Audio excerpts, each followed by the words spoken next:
pasangan dan atau suami dan istri adalah guru terbaik dalam hidup. Guru terbaik dalam hidup. Oleh karena itu, sadari bahwa suami dan istri yang saling ketemu itu adalah saling mau menggurui untuk bertumbuh. Maka ini kata kunci paling terakhir. Dalam perspektif Islam, dalam perspektif Quran, puncak kemuliaan manusia itu dalam konteks intinya adalah ketakwaan. Makanya di Quran selalu dikatakan inna akramakum indallahi akrakum. Yang paling mulia adalah orang yang paling takwa. Jadi Quran tuh nggak ada yang kata-kata yang mulia adalah orang yang rajin umroh, nggak ada. Yang mulia adalah orang yang rajin tahajud, nggak ada. Yang mulia adalah orang yang rajin puasa, nggak ada. Kenapa? Semua ritual adalah jembatan menuju takwa. Begitu pula pernikahan adalah jembatan menuju takwa. Karena kata kuncinya adalah takwa, gitu kira-kira. Maka satu-satunya syarat dalam konteks apapun, puasa itu syaratnya beriman. Tapi menikah itu syaratnya takwa. Makanya di surat 4 ayat 1 tadi dikatakan, hai takwa, menikah supaya makin takwa gitu. Nah jadi poin yang paling penting di speech ini adalah pesan takwanya. Kedua mempelai, ibu dan bapak, mohon maaf sekali, boleh jadi hari ini orang beragama sibuk di jembatan tapi tidak sampai kepada titik sampai. Titik sampainya itu takwa semua. Nah, takwa ini secara sederhana saya akan bagi 3, mas, mbak, dan semuanya. Nomor 1. Ketika pernikahan membawa 3 poin ini, insya Allah ini yang akan membawa kita menuju kepada sakinah. Nomor 1, siapa orang yang takwa? Menurut Al-Imran 133, 134, 135, orang yang bertakwa adalah orang yang pandai bersedekah baik lapang maupun sempit. Itu nomor 1. Atau mungkin kalau saya sederhanakan, siapa orang yang takwa? Orang yang tidak pelit. Udah, itu yang paling penting. Saya mau nanya dulu sama audiens, ibu bapak mohon maaf sekali, ada nggak orang yang sholatnya rajin tapi pelit? Ada nggak bu? Pak? Jangan banyak, nggak enak, ada aja ya, ada. Nah, kenapa? Berarti mau sholat rajin, puasa rajin, umroh rajin tapi pelit, berarti nggak takwa gitu kira-kira. Karena ritual adalah jembatan, tapi titik sampainya adalah melepaskan kemelekatan. Maka pernikahan bukan hubungan kepemilikan, tapi pernikahan adalah belajar untuk melepaskan kemelekatan. Itu nomor 1. Jadi semoga belajar untuk lebih dermawan, lebih bersedekah baik lapang maupun sempit, itu nomor 1. Yang kedua, ciri orang yang bertakwa nomor 2 adalah pandai menahan amarah.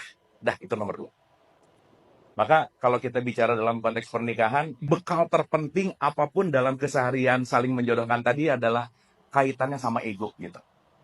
Jadi nanti kita penting untuk menyadari, saya rasa ini penting sekali untuk kita semua termasuk saya gitu. Manusia tidak pernah punya masalah dengan apapun dan siapapun kecuali sama egonya, titik. Berarti kalau ada 2 orang yang berantem, si A berantem sama egonya, si B berantem sama egonya, dan dia ketemu. Maka ketika ada sesuatu konflik, sadarilah bahwa itu semua datang dari ego. Dan kita tahu bahwa ego tidak pernah di luar diri kita, tetapi di dalam diri kita.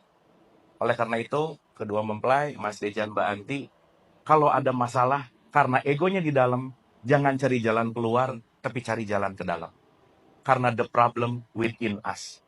Kalau kata Taylor Swift, the problem is me. Gitu kira-kira. Betul ya?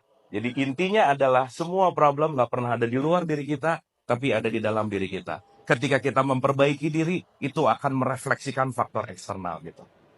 Nah, nomor 3 yang paling penting lagi. Jadi 1 apa tadi ibu bapak?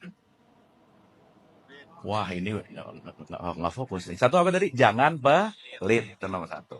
Yang kedua, pandai menahan amarah. Dan ini yang paling penting. Stok ini dibawa baik-baik, karena ini stok yang paling penting dalam pernikahan. Siapa orang takwa nomor 3? Orang yang takwa nomor 3 adalah orang yang pandai memaafkan kesalahan orang lain. Sehingga kalau kita nggak punya skill memaafkan, jangan lupa ya, memaafkan itu skill, sabar itu skill, kalau nggak dilatih nggak bisa.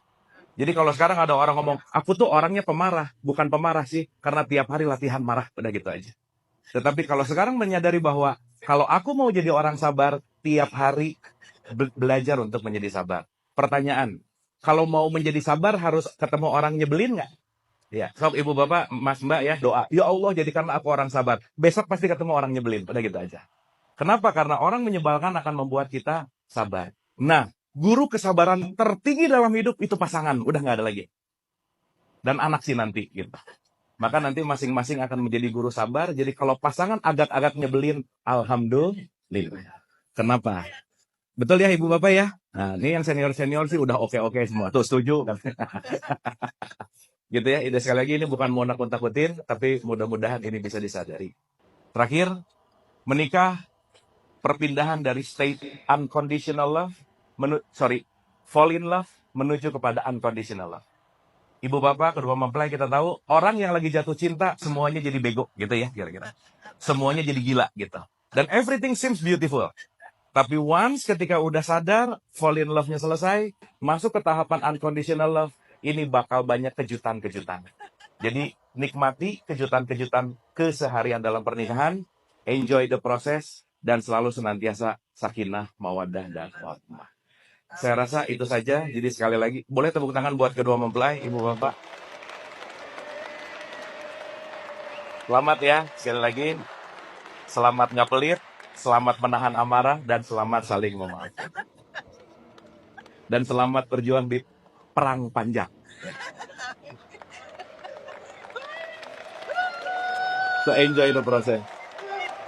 Oh ya, terakhir dikit lagi, di buku pernikahan nggak ada expire date-nya ya, hati-hati ya. Nah, SIM ada, KTP juga nggak ada, tapi paspor ada, tapi di buku pernikahan nggak ada expire date-nya. Udah, gitu aja. Baik, Ibu dan Bapak kedua mempelai, sekali lagi selamat. Kita hening sejenak untuk mendoakan, khusus sejenak untuk mendoakan Al-Hadiniyah, Al-Fatihah.